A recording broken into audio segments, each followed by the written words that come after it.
반갑습니다. 성경 탐험 60번째 시간입니다. 오늘은 성경은 신호등이라는 제목으로 말씀을 드리려고 합니다. 신호등 하나가 4개의 길이 나뉘어지는 아마 길 한복판에 세워져 있는 모습인데요. 빨간과 파란과 노랑이 시간적인 간격을 두고 반짝이고 있는 모습입니다. 오늘도 성경 탐험에 성공해서 성경에서 지시하는 신호체계를 익숙하게 알게 되어 진리 적용에 우리의 지혜를 나타내는 그런 우리의 삶과 사역이 매일 이루어지게 되기를 바랍니다. 성경은 신호등과 같습니다. 하나님의 계명을 신호등으로 볼 때 하나님의 계명을 담고 있는 성경은 곧 하나의 커다란 신호등으로 볼 수가 있는 것이죠. 계명은 하라는 긍정적인 권장의 명령과 하지 말라는 부정적 금지의 명령으로 되어 있습니다. 십계명의 내용이 모두 기본적으로 그런 형식으로 되어 있습니다. 랍비들은 유대인들이 하나님의 계명을 더 철저하게 완벽히 지킬 수 있도록 보조율법 같은 일종의 도우미를 만들었습니다. 그것이 얼마 전에 다루었던 613개의 조문, 율법의 세부 조항입니다. 613개의 세부 계명을 처음으로 언급한 사람은 AD 3세기경에 유대인 랍비였던 심라이였습니다. 그는 토라에 나오는 모든 계명을 분류해서 하라의 명령 248개와 하지 말라의 명령 365개를 찾아냈습니다. 특히 하지 말라의 365개의 세부 계명은 공교롭게도 1년 365일 매일같이 적용해야 할 계명인 셈이 되어버립니다. 모세오경을 기반으로 만든 613개의 조문은 십계명의 확대판인 셈이죠. 계명은 순례자를 위한 매뉴얼입니다.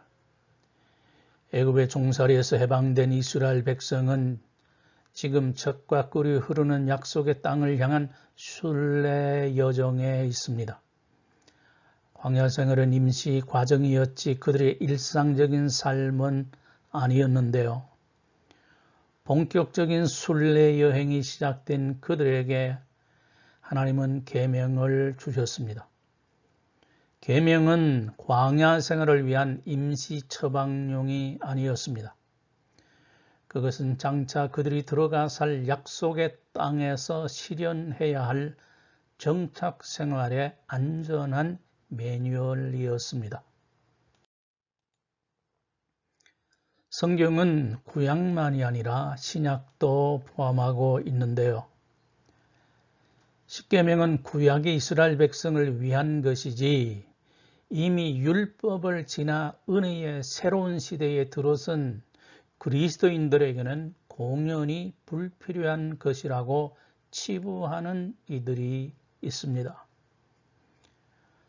광야 생활 중이던 이스라엘 백성에게 약속의 땅에서도 여전히 준수해야 할 말씀으로 광야에서 십계명을 주셨듯이 하나님은 구약의 광야 생활을 지나 신약의 아름다운 복지에 들어선 우리들을 위해 주신 말씀 또한 십계명으로 여겨야 하는 것이죠. 그러므로 십계명은 모세 시대만이 아니라 모든 시대를 위해 주어진 하나님의 말씀이요 변할 수 없는 율법의 핵심이 되는 것입니다. 그리스도는 율법의 폐기자가 아닌 완성자로 오셨습니다. 신약 정신은 십계명이 가르치고자 하는 내용에 위배되지 않습니다. 오히려 그 내용을 보충하고 강화시키는 것이죠.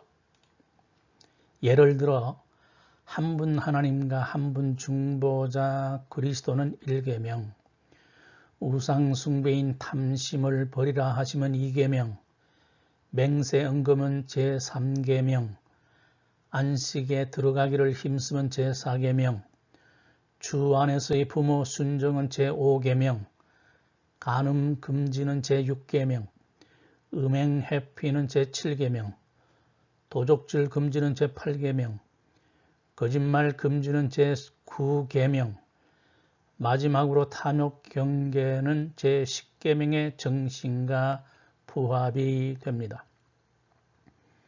그래서 10계명의 10가지 구체적인 계명의 내용과 신약에서 다루고 있는 중요한 가르침 속에서 10계명의 구체적인 내용이 그대로 나오고 있음을 해당 본문들을 명기해서 보여주고 있습니다.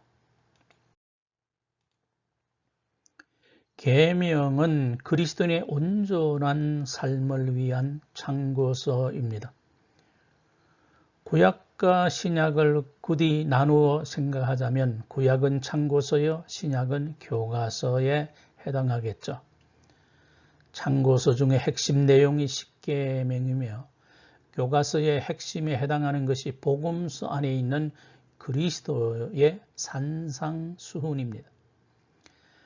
이해를 돕기 위해서 이를 굳이 설명하자면 하나님이 원래 자기 백성에게 주신 신호등은 하라의 파랑 신호등과 더불어 하지 말라의 빨강 신호등 두 체계였습니다.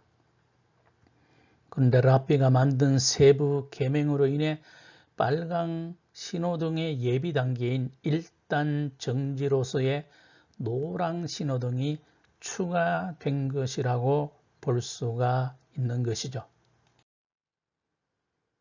10계명은 하나님의 계명입니다. 두 돌판에 기록된 10가지 계명은 하나님에 관한 계명과 인간에 관한 계명 둘로 나눌 수가 있습니다. 이것을 보다 실제 삶에 적용을 하게 되면 하라는 명령과 하지 말라는 명령으로 되어 있음을 알 수가 있지요.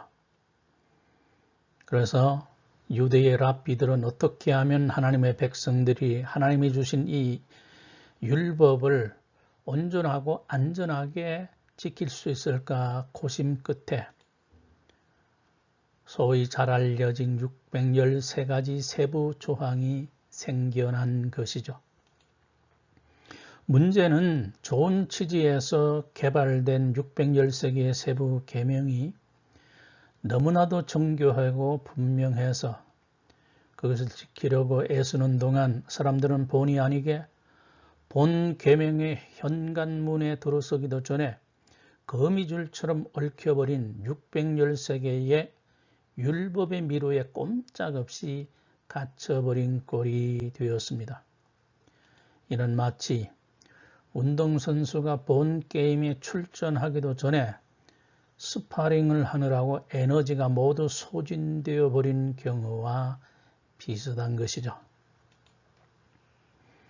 이 10계명을 613개로 확대 해석했던 랍비들과는 달리 예수님은 이 10개의 계명을 하나님 사랑과 이웃 사랑이라고 하는 두 가지로 축소해 주셨습니다.